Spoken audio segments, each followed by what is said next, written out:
Olá, meu nome é Alexandre Henrique, irei iniciar as aulas 19 a 23 do curso de Biologia 2. O assunto que será tratado é procariontes, bactérias e archeias. Bom, os procariontes são as bactérias, as cianobactérias e as archeias. Então, a gente pode agrupar as bactérias e as cianobactérias com o domínio bactéria. E as archeias é o domínio arche. A junção desses dois domínios, domínio bactéria e domínio archaea, é exatamente o reino Monera. Então, portanto, os procariontes são do reino Monera. As bactérias se apresentam com algumas formas bastante específicas.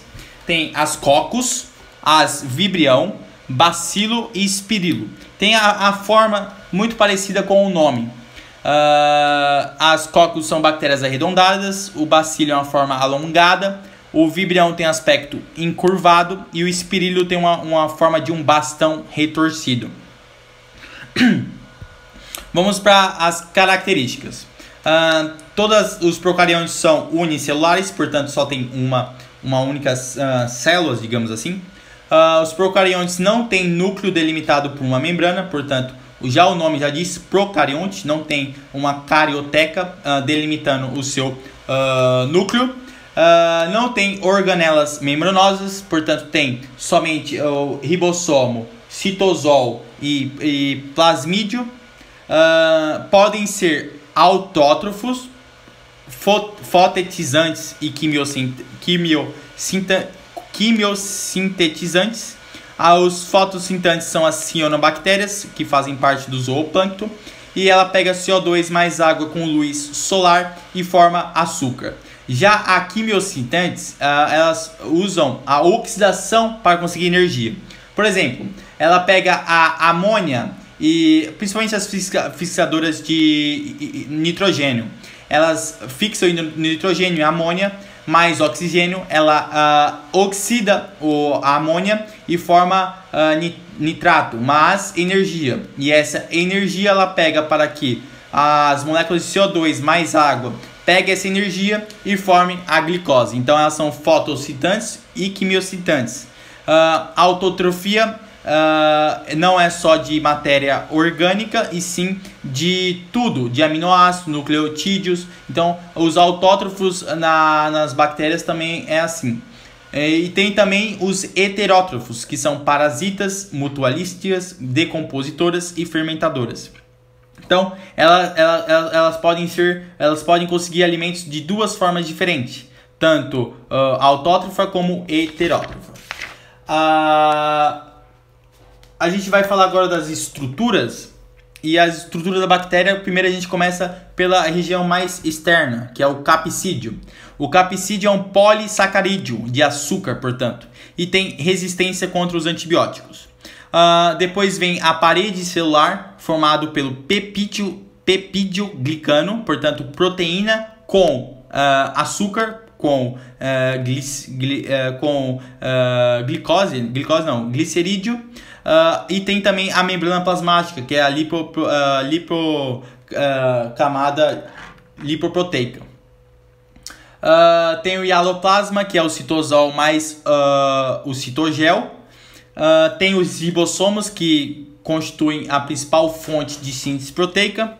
Tem também o nucleoide, o nucleoide, onde está o seu DNA circular sem extremidades livres, portanto é um DNA que não tem estonas também, não faz aquele processo de condensação, é um DNA bastante limitado. Tem também os plasmídios, podemos ver que é redondo e é um DNA extra que serve exclusivamente, ou na maioria das vezes, para suas reproduções sexuadas e para suas resistências a antibióticos. É nos plasmídios que tem genes que configuram a resistência ao ambiente que essa bactéria pode estar.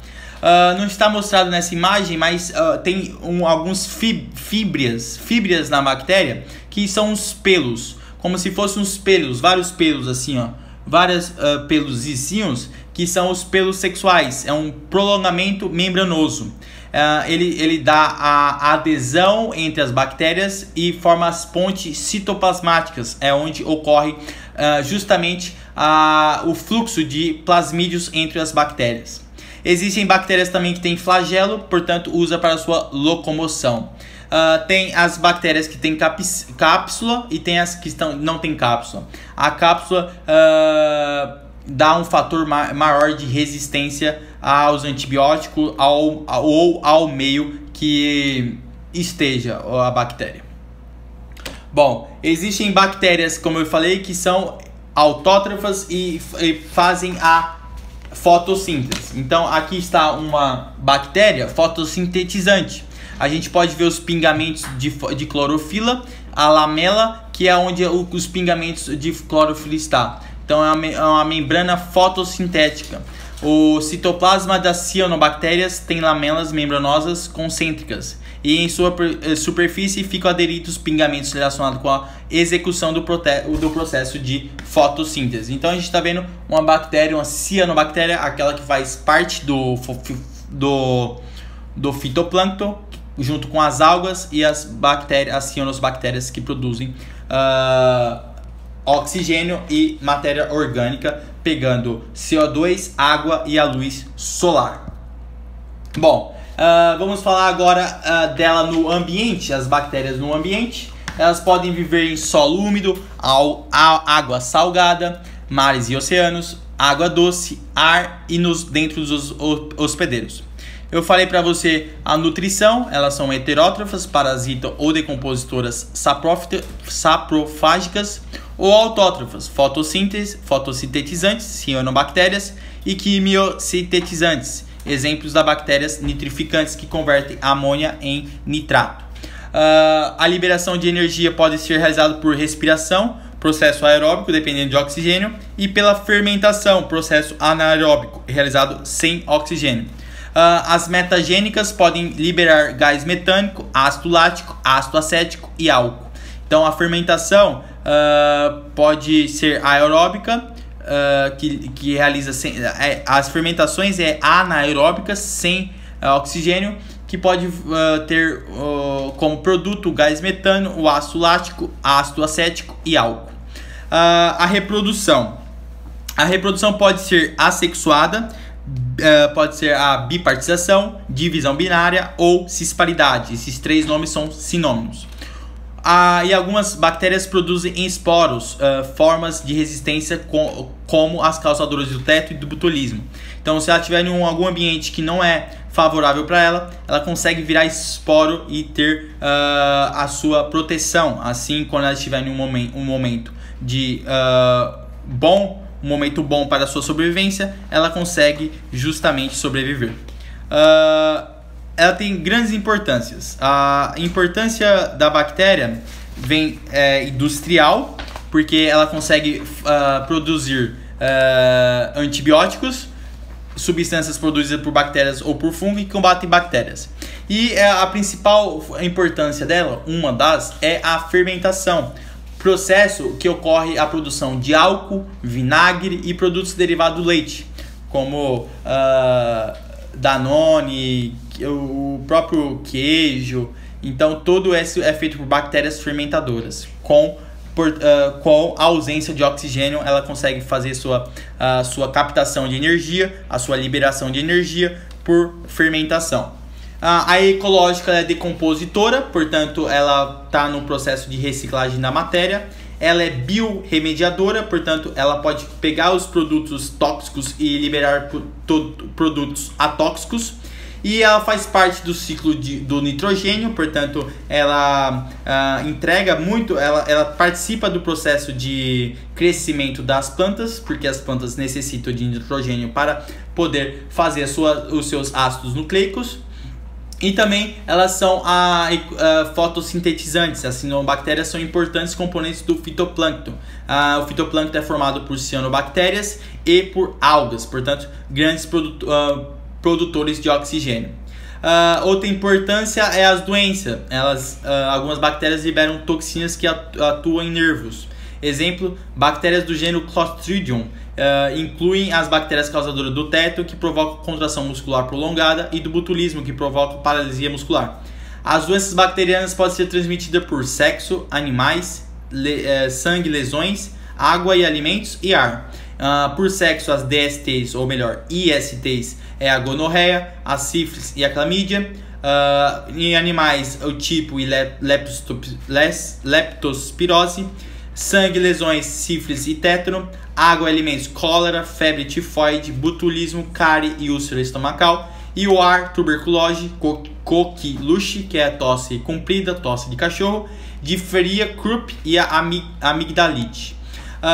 Eu falei no início da aula, eu falei da divisão das bactérias do reino Monera. E eu falei do domínio bactéria e domínio Arche. A Arche são as bactérias Arche. São procariontes, não são bactérias, diferenciam das bactérias porque não apresentam parede formada por peptídeo de clano. Tem maior semelhança genética com os eucariontes do que com as bactérias. Por quê? Porque a semelhança é mais próxima na evolução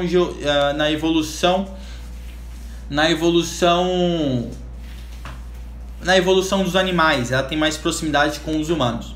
São comuns, as archeias são comuns em ambientes extremos. Há 3 tipos: helófilas, vivem em locais de elevada concentração salina. Termoacidófilas, ocupam ambientes de pH baixo e de temperaturas elevadas, como junto às fontes termais e proximidade de fendas vulcânicas. E são quimiosintetizantes, produzem matéria orgânica a partir da matéria inorgânica, empregando reações químicas como fonte de energia. Então ela oxida alguma matéria orgânica e nessa oxidação libera energia e ela consegue fazer a sua matéria orgânica. Algumas geram como resíduo o sulfato de ferro e hidrogênio. E as metogênicas vivem em pantos e no tubo digestório de alguns herbívoros. São quimiosintetizantes e produzem como produto metano. As metogênicas, elas participam do processo da compostagem, onde você pega a matéria orgânica. Não, elas participam do biodigestor, onde você pega a matéria orgânica e ocorre uma decomposição anaeróbica. Então, ali está a bactéria Archaea e ela produz resíduo sólido, que é o biofertilizante, o resíduo gasoso, que é o metano, e o resíduo líquido, que é o chorume. Então, o biodigestor tem bactérias Archaeas dentro dele. Esse metano produzido pode ser queimado e, portanto, ter uma energia térmica. Então, o biodigestor é muito importante para a gente conseguir um meio de desenvolver energia. Ok? Vamos para as questões. Mackenzie 2015. Como eu estava falando, as arqueias são mais próximas dos eucariontes na escala dos organismos. Então a gente pode ver que a arqueia e os eucariontes têm um descendente comum. E mais distante a gente tem um descendente comum com as eubactérias, que são as bactérias do reino bactérico, as bactérias cinobactérias. É a letra correta, a letra correta do é a letra E, porque 2 e V está verdadeiro. Então, as arqueobactérias são parentes mais próximas dos animais e dos vegetais que a eubactérias, correto? E a 4 é arqueobactérias, eubactérias e eucariontes tiveram o mesmo ancestral comum. Exato, o mesmo ancestral comum exatamente aqui. 2. Em 2011, após o atentado terrorista que causou a queda do World Trade Center, foram enviadas pelos correios cartas contendo as bactérias Bacillus anthracis. As cartas contaminadas só foram identificadas quando um funcionário do endereço destinado morreu por inalização do pó branco. A sobrevivência do micro-organismo citado durante o envio da carta foi possível. Bom, quando a gente pega uma bactéria, ela não está num ambiente muito bom para ela sobreviver, ela vira um esporo. E quando ela entra no organismo, ela volta à sua vida, digamos assim. Então, a alternativa correta é a letra B. Formação de esporos, forma de resistência a ambientes desfavoráveis. 3. Unicamp 2015. Nos porões do navio vindos do Oriente no século XIV, chegaram milhares de ratos à Europa, onde encontraram um ambiente favorável dadas as condições precárias de higiene. Esses ratos estavam contaminados e suas pulgas transmitiram um agente etiológico aos homens através da picada. Os ratos também morriam da doença e quando isso acontecia, as pulgas passavam rapidamente para os humanos para obter seu alimento, o sangue. Qual é o agente etiológico e qual é o nome da popular doença? Bom, isso aí é a peste bubônica e a bactéria está dentro da pulga do rato e essa bactéria tem a transmissão para o humano também. 4. Então, 3, letra B. 4. O EA 2012. Com o desenvolvimento da biotecnologia, a ciência é capaz de produzir por meio das bactérias moléculas idênticas às humanas, utilizando como medicamentos. A insulina e o hormônio do crescimento já são produzidas, por exemplo, por essa técnica. Tal procedimento é conhecido como tecnologia do DNA recombinante. A figura representa uma bactéria e suas principais estruturas. Aqui está uma bactéria, parede celular, membrana plasmática, citoplasma, ribossomo, nucleolo, plasmídio e os flagelos. A manipulação gênica desse organismo para a produção de transgênicos ocorre por, inserção de genes humanos no plasmídio, letra A. 5. Enem 2012. Pesticidas são contaminantes ambientais altamente tóxicos aos seres vivos e geralmente com grande persistência ambiental. A busca por novas formas de eliminação dos pesticidas tem aumentado nos últimos anos, uma vez que as técnicas atuais são economicamente dispendiosas e paliativas. A biorremediação de pesticidas utilizando micro-organismos tem se mostrado uma técnica muito promissora para essa finalidade, por apresentar vantagens econômicas e ambientais. Para ser utilizada essa técnica promissora, um micro-organismo deve ser capaz de... ele tem que ser capaz de metabolizar o material tóxico e tornar ele menos tóxico ou atóxico. Isso está representado na letra E. Metabolizar o contaminante, liberando subprodutos menos tóxicos ou atóxicos. Então, a aula de hoje foi isso. Deixa o like, compartilha e até a próxima. Tchau!